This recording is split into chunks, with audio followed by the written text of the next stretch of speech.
আমি হচ্ছে সর্বপ্রথম আমার চাকরি চলে যায় হচ্ছে 1 বছর পার হবে আর কি, 11-12 মাসের মতো হবে। কি চাকরি করতে? আমি আর্মিতে হচ্ছে স্টোর কিপারে ছিলাম, সিভিলিয়ান মাস্টার রোল।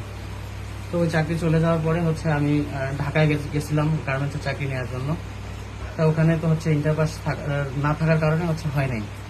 তারপরে হচ্ছে এখন কোথাও কোনোভাবে হচ্ছিল না। এরপরে হচ্ছে কারো কাছ থেকে ধার দূর করে যেভাবে পারতাম আর কি চলতাম। চলার পর এটা হতে হতে তারপরে হচ্ছে রংপুরে ম্যাচে উঠছি। রংপুরে ম্যাচে 3-4 মাসের মতো থাকছি। তখন জুলাই আন্দোলন ছিল।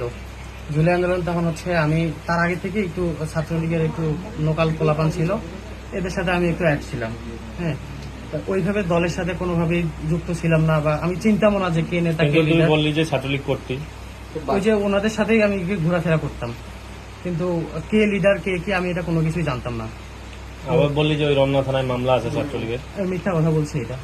মিথ্যা কেন বলতে? এত মিথ্যা কেন? একটা মিথ্যা কথা বলতে গিয়ে ভাই বারবার মিথ্যা কথা বলা লাগতেছে। তারপর তো তারপরে হচ্ছে আমার ফেসবুকে বা বিভিন্ন ধরনের মেয়ের সাথে একটু কথাবার্তা হতো।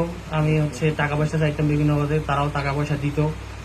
এখন কি পরিচয় দিতি মেয়েদের সঙ্গে কথা বলতিস? যে প্রেমের সম্পর্ক হতো আর কি। পরিচয় কি দিতিস? কি করিস? পরিচয় হচ্ছে বিসিএস পরিচয় দিতাম। কিন্তু তুই আসলে কি পাস?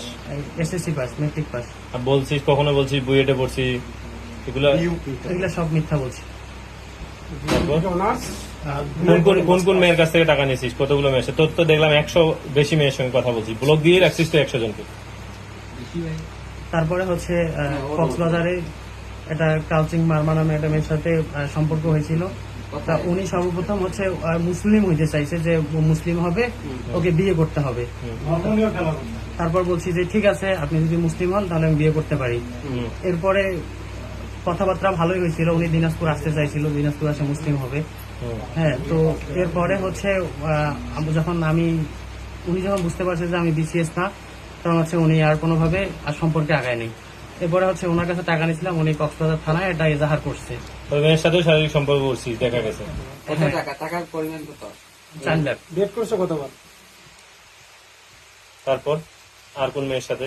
তারপর হচ্ছে ঠাকুরগাঁর একজন ছিল, নাম নুসরাত। তো তারপর হচ্ছে ওনার সাথে আমার আগে থেকে একটু সম্পর্ক ছিল। এরপরে মাঝখানে ওনার বিয়ে হয়ে গেছে। বিয়ে হওয়ার পরে উনি হচ্ছে বলছে যে ওনার ওই হাজবেন্ডের সাথে থাকবে না বাসা থেকে। তারপরে ওনাকে ওইখানে পাঠাই দিছে। এখন ওর যা গয়না ছিল ওইটা বিক্রি করে হচ্ছে আমাকে টাকা দিয়েছে।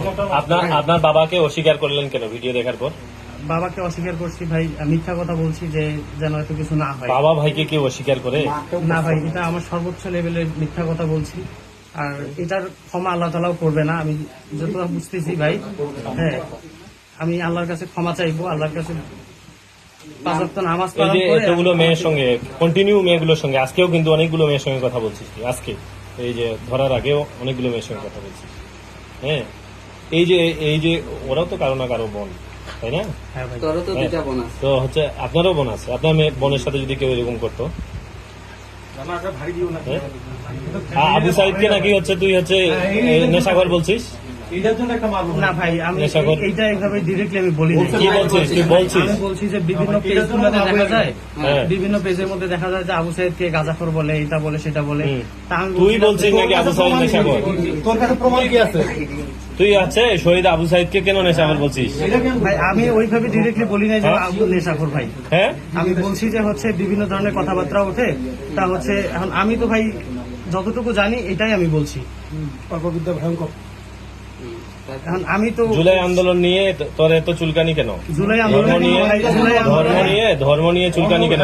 এই জিনিসগুলো জুলাই আন্দোলনে নামাজ পড়তে গেলে নাকি সময় নষ্ট হয়। হ্যাঁ, সরাসরি বিশ্বাস করে না।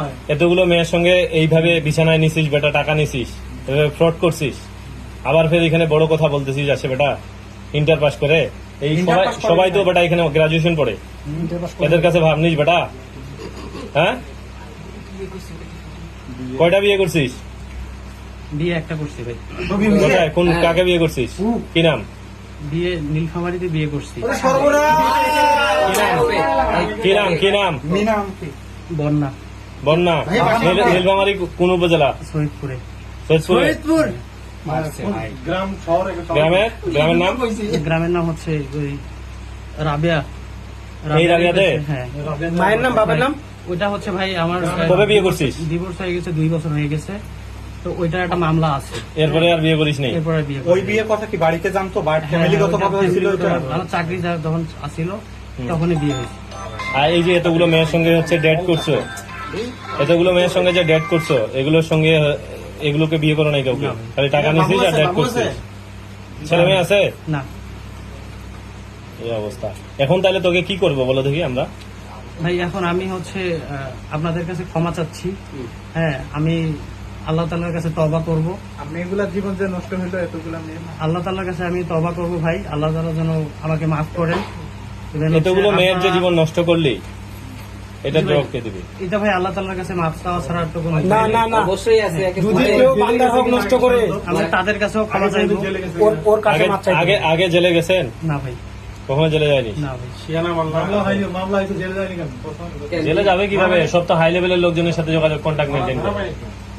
হ্যাঁ, ইন্টার পাস করে তুই এত কিছু করতেছিস, বেড়া অনার্স পাস করে এরা সবাই বসে আছে এখানে। এসএসসি মেট্রিক পাস করছে। ভাই শোনেন, ওই হ্যাঁ। দিন বলতেছিল কি কয় ম্যাচে তো আমার সবার মতো তো আমার শুয়ে বসে থাকার সময় নেই। আমাকে বলছে এই কথা, আমাকে থাক, যাও, আমাকে ওর সময় নাই, ও এত কিছু সামলাইতে হয়, কতগুলো মেয়েকে সামলাইতে হয়। আমাকে আপনারা তো মনে বোকা বলছে, আছে, সমস্যা আমি তোমরা তো বোকা বেটারা, এতগুলো মেয়েকে সামলাইতে হয়। ভাই, আমি এটা বলি তাহলে, ও আমাকে ফোনে বলতেছে ওই রানা ছিল আর লাভু ছিল, তখন তুমি যখন বলো যে আমার তো এখন আপনাদের কি মতো করবো ম্যাচে তোকে শুয়ে বল বসে দেখি? থাকার সময় নাই। তোকে কি করবো? আল্লাহ তাআলা তো তোকে ক্ষমা করবে না করবে এটা পরকালে দেখবে। এখন কি করবো তোকে? ভাই আমি আপনাদের কাছে ক্ষমা চাচ্ছি, আমি আর এগুলা কখনো করবো না। মেয়েগুলোর কাছে যে টাকা নিছিস ওগুলা টাকার না হয় গেল ইজ্জত, মেয়েগুলোর সম্মান যে ইয়ে করছে, এখন কি করবো তোকে বল দেখি? আর মেয়েগুলার যে ইজ্জত এটার এটার আমি বিচারটা তুই নিজে কর। ক্ষমা চাচ্ছি। ক্ষমা নাই তো তোর। ক্ষমা নাই তো। কিন্তু হচ্ছে তুই যদি একটা দুইটা মেয়ের সঙ্গে মেয়ের সাথে এরকম করতি তাহলে তোর ক্ষমা ছিল। তুই তো মানে শত শত মেয়ের সঙ্গে হচ্ছে নোংরামি করছিস।